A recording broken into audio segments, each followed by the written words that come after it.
Anurag has been referring to me as Sir. We've been working together for many years, and he's also contributed to the festival and to a lot of the work that we have done. So thank you, Anurag, and thank you for inviting me here to learn from all of you. So it's more about an exchange, it's more about learning. And I run this group called Been There, Doing That. And one of the products of Been There, Doing That has been a cafe in Dehradun, which is called Cafe Lata. So Lata is a word which comes from the local Garhwali language. And the word Lata actually stands for the village idiot. So the person who lives in the village sees everything, observes everything. People think of him as the idiot. He's exploited by everyone. And people think he doesn't know anything about anything.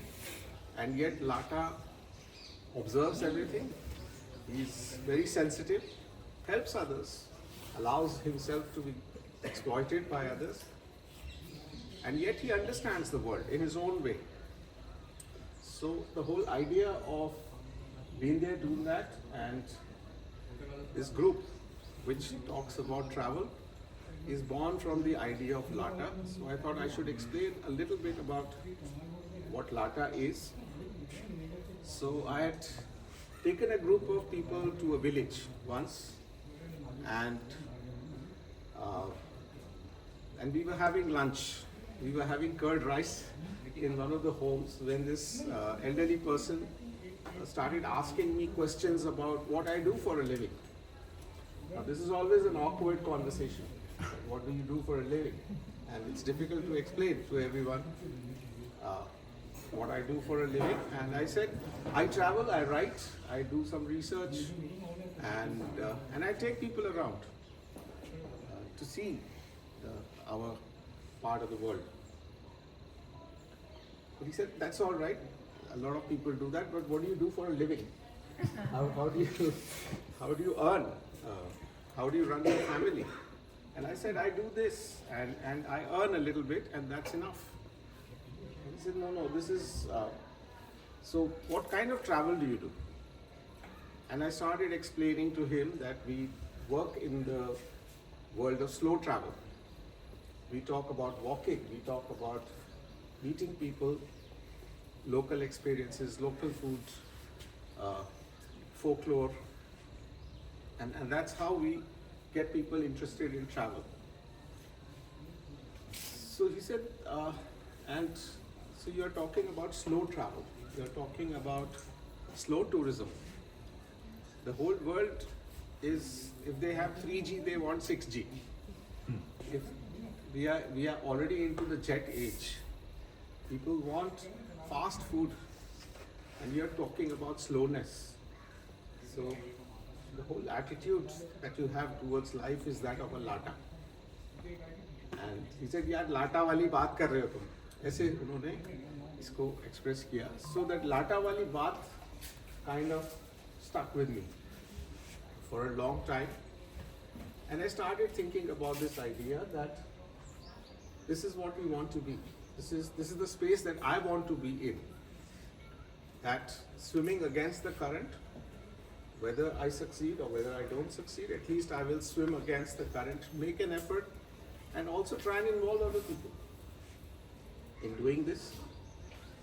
So this whole thinking about travel and tourism and why we go from one place to another has emerged out of this idea of being a Lata. That's how the cafe is also called Cafe Lata. And the book that I wrote about walking trails in and around Dehradun was also called Walking with Lata, and Lata became our mascot. And whoever leads the walks for us is also, we are all Latas. So today we are all Latas in this space, and I would like you to think in those terms and maybe try and contribute to this whole idea of what slow travel is. So if I were to ask you about home, when I talk about home, what is the first image that comes to your mind? My bed. Huh? The bed. Bed. Okay. Mother. Yeah. Okay. And the garden as well. So, if you say bed, could you please elaborate a little Comfort. bit? Huh? Basically, that is your comfort zone. That is where you want to be. After long travels, after everything, you want to be in your own bed. Yeah, you want to be in your comfort zone. Mother? Sleep. Home is where the home is. Yeah. If I'm with mother, it feels like home. Okay. If I'm at home but my mother is not there, it don't feel like a home. Family Family. Okay. Yes. Please elaborate a little bit if you want to. घर में family होती है तो घर से ये feeling आती है कि परिवार के साथ रह रहे हैं. Uh-huh. Acha. So family brings the idea of home. Well, when you said home, my whole home came from me. The front lawn, the house, everything else. Yeah. Yeah, that's exactly. The environment, the garden, everything. Okay. It's a Okay. it's Now an I want to twist age-centric this thing. argument a little bit, and I want to say house. And then what comes to your mind? Well, I said to you, like Same thing. the home, Do you think The of the bed? structure. No. No. No. What do you think of? The structure of the house.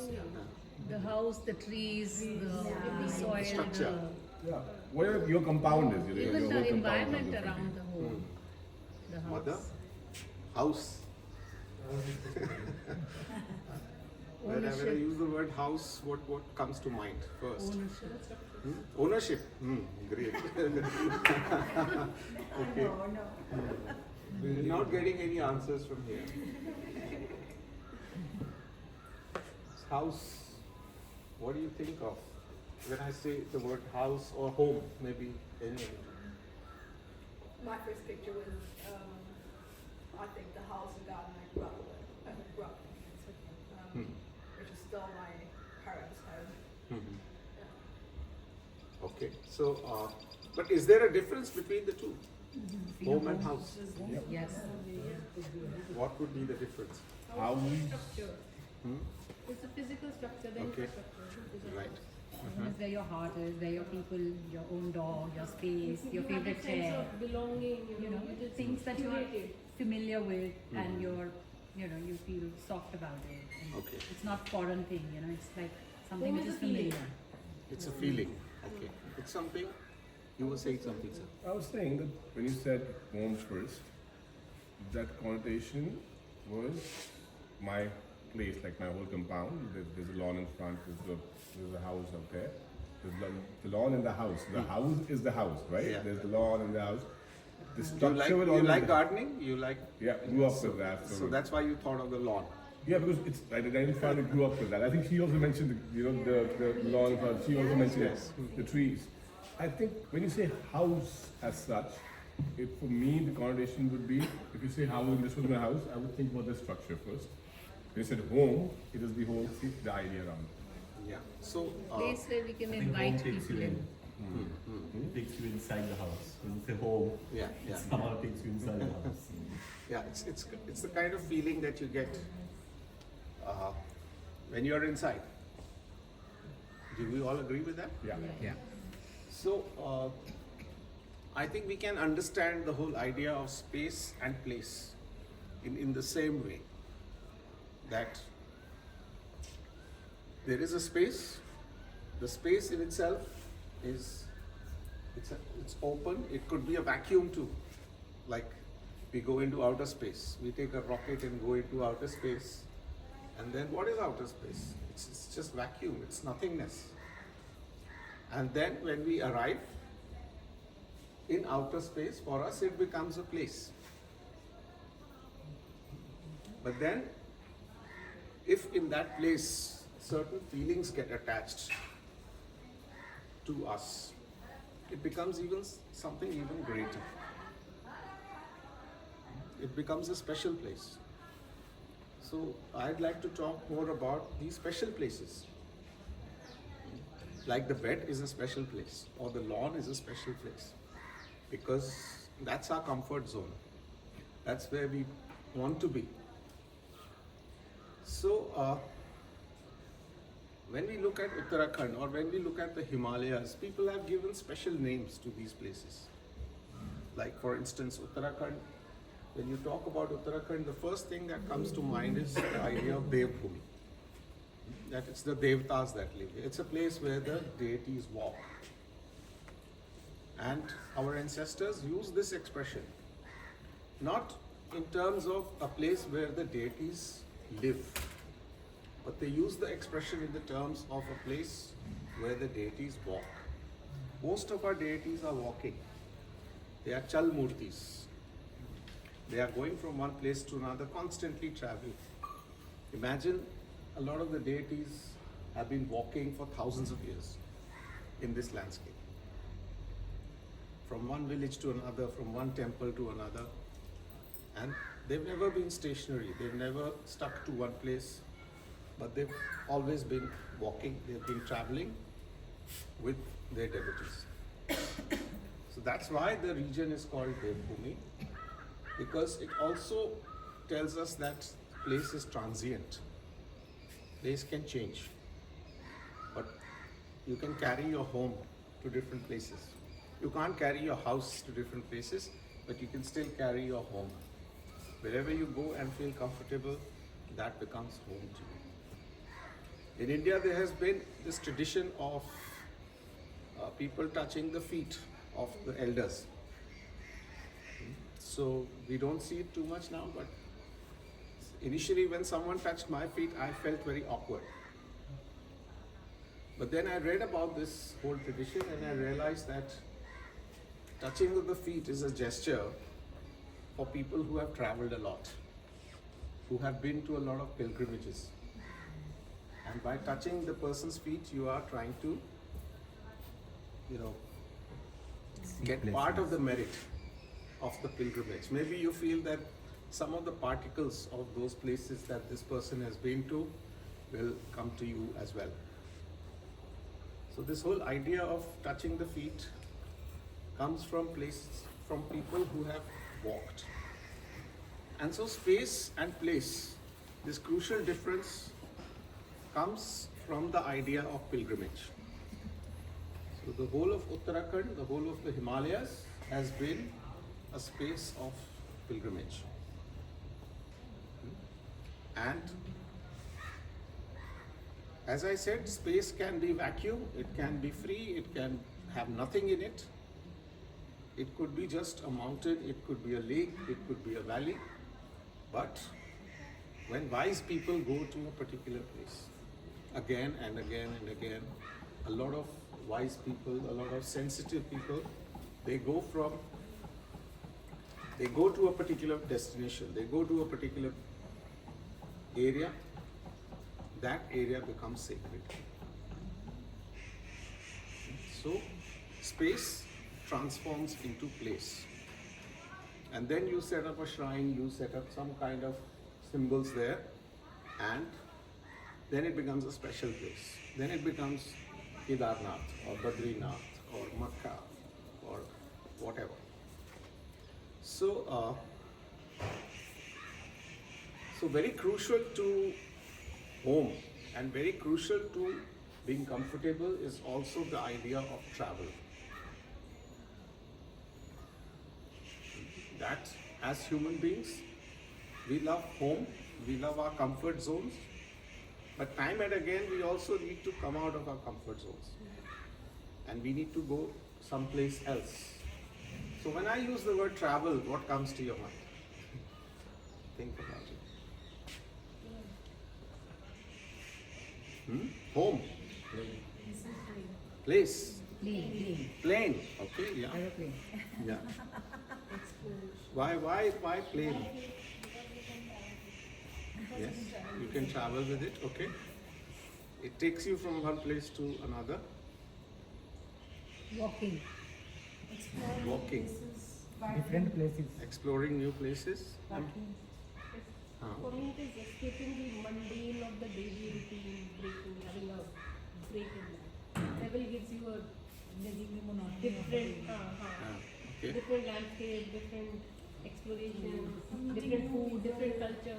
Understanding new cultures, travel there. Okay. People. Pardon? People. People, yes. Mhm. Meeting new people And nature. Understanding that. and nature, of course, yeah. Business. Travel, Learning. yeah. Learning. But also to me,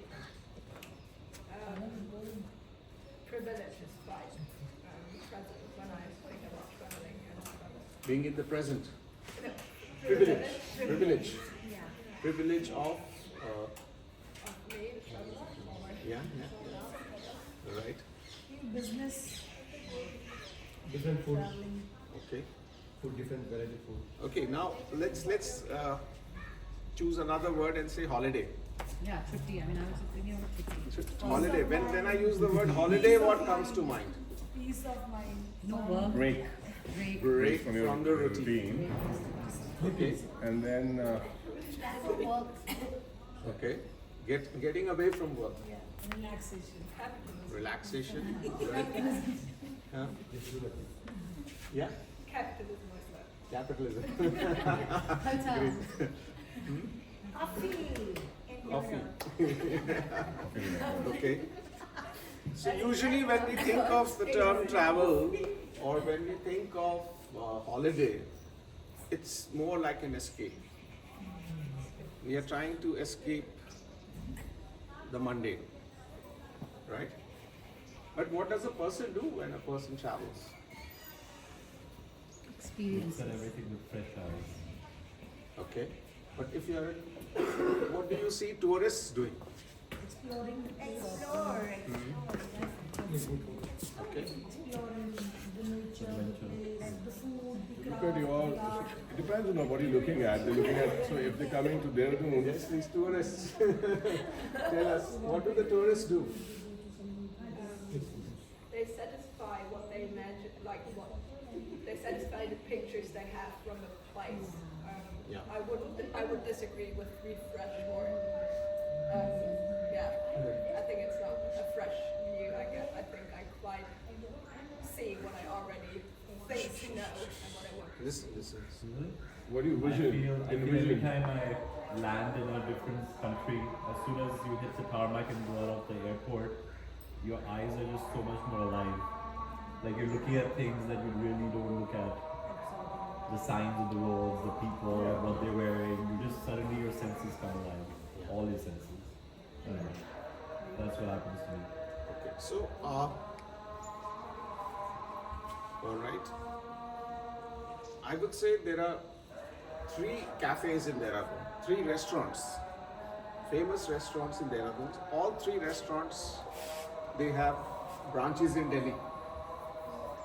So the tourists that come into Dehradun from Delhi, they go to these restaurants only. They are the most crowded restaurants of Dehradun. What are they? I'm from Delhi. We better not go I there. could give you names, but I won't give you names because I want you to go to new places. I don't want to end up there tomorrow. We don't end up there now. Because I probably don't go to those Then I'll restaurants. tell you Yeah. later on. So there are these 3 cafes or restaurants where people travel to from Delhi and they want to eat there. And then probably even when they go to Missouri or someplace else, they still want the same kind of food. Because that's their comfort food. That's what maybe makes them comfortable. They don't want to step out of their comfort zone. They still want to eat the same kind of food. That's why when you go to maybe Milan or Paris or wherever and then you look for a dosa. So tourists... After 2-3 days. Huh? After 2-3 days. 2-3 days. After a few days, you need to do. So people look for comfort, Similarities. similarities to their routine. But still a holiday is an escape for them. And a lot of tourists I meet who come all the way to Dehradun, to Mussoorie, to the Himalayas. They are here, but they want comfort food, and then they're not looking for new experiences. They are looking for photographs. Like she said, that they are looking for a space that they had imagined. So if you look at all the tourism brochures, if you look at all the websites that talk about the Himalayas, none of the websites talk about the back-breaking work. None of them talk about how much labor people do in the farms here. They're all talking about these beautiful mountainscapes. Nobody talks about garbage. Nobody talks about plastic. So they are selling a particular image of the mountains. And that's the image that you want as a traveler. And you don't want anything else. So this is a little complex, but I want you to understand this, that tourists, they are looking for comfort food, they are looking for a few memories, and they are looking to tick some boxes. You already have a list in your mind that this is what I want to see, and you quickly come and see those places, you tick the boxes and go away. You have come here with a particular vision, with a particular idea of place. That this is the place I'm going to, this is what the place should look like. If I go to Paris, I have 4 images in my mind. I need pictures near those sites to show to I don't know whom, to place it on social media, and you know, sometimes I think to myself that our generation will be the only generation that has no memories of its past, because we are putting all our memories on the internet. One day this internet thing is going to crash and all our memories will be lost forever. We don't have any family albums now. I can still see my grandparents, my parents' wedding albums. I can see, oh, this was my mama ji, this was my chacha ji, or whatever, grandpa. But our generation, the next generation will not be able to see. We will never be able to see who the grandpa was, because all our images are digital. So people are traveling because they want to see a particular image of a particular place. They want comfort food, they want some pictures, they want to tick some boxes and go back. When they come from the city, they are leading a very hectic life. They are leading a life where they do not have any time for themselves. It's a routine, as you said, escaping from the routine. So a holiday essentially means escape. That get out of the monotony, get out of the mundane existence, go to some place, meet new people, come back. So I think the evolved tourist is a traveler. The evolved tourist is traveling, and why are they traveling? They are traveling because they want to experience the place. They want to meet people. They want to see a new environment. They are going there for new experiences. So experiences in food,